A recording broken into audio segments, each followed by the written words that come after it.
روز 3 مارت رئیس مجلس ملی پلات بولوی پارلمان تاجیکستان رستم امامعلی با یک سفر رسمی وارد باکو پایتخت آذربایجان شد. در عکس‌های نشر شده دیده می شود که رستم امامعلی با هواپیمای مخصوص شرکت سامان ایر که به شرف اساسگذار ادبیات معاصر تاجیک صدرالدین عینی نامگذاری شده است به باکو آمده است.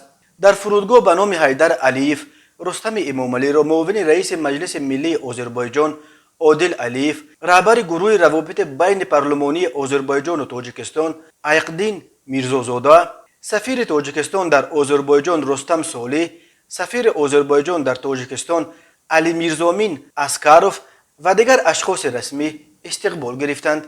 بازدید رستم امامعلی از آذربایجان تا 4 مارت دوام می‌کند. رستم امامعلی را در این سفر رسمی رئیسان کمیته و رهبر دستگاه مجلس ملی و دیگر شخصان رسمی همراهی می‌کنند.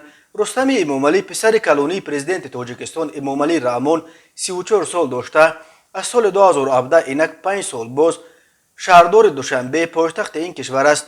او ماه اپریل سال 2020 رئیس مجلس ملی پلات بالایی پارلمان تاجیکستان انتخاب شد و با کسب این مقام رسما رهبر دوم جمهوری دانسته می شود. رستم امامعلی را یک وارث احتمالی کرسی پرزیدنتی پدرش می شمارند. امامعلی رحمان که امسال به سن 70 می رسد از سال 1992 قریب 30 سال باز بر تاجیکستان رهبری می کند. هنوز در سال 2016 سن حد اقل نامزدی به پرزیدنتی را در تاجیکستان از 35 تا 30 پایین آوردند و اکثریت بر این بودند که هدف از این تغییرات هموار کردن راه رستم امامعلی برای شرکت در انتخابات پرزیدنتی سال 2020 است.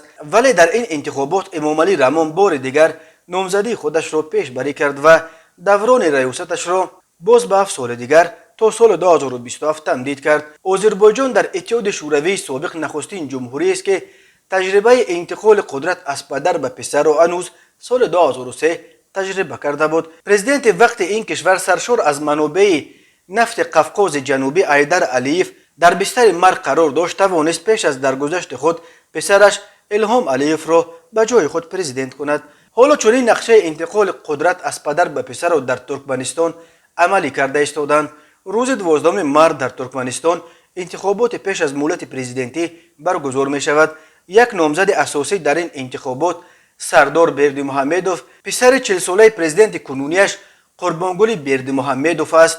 دو نامزد دیگر پیشبری شده در مقابل او به عقیده همه ناظران امور تنها به خاطر دموکراتی جلوه دادن این معرکه نامزدی خود را گذاشتند. بردیمحمدوف کلانی که امسال به سن 65 می درآید و 15 سال باز بر ترکمنستان این کشور سرشار از ذخیره‌های نفت و گاز آسیای مرکزی رهبری میکرد. ماه فوریه در نشست بخشیده به 15 سالگی ریاستش به طور غیر انتظار اظهار داشت که خسته شده است و از کرسی پرزیدنتی کنار می رود تا که برای جوانان راه گشاید.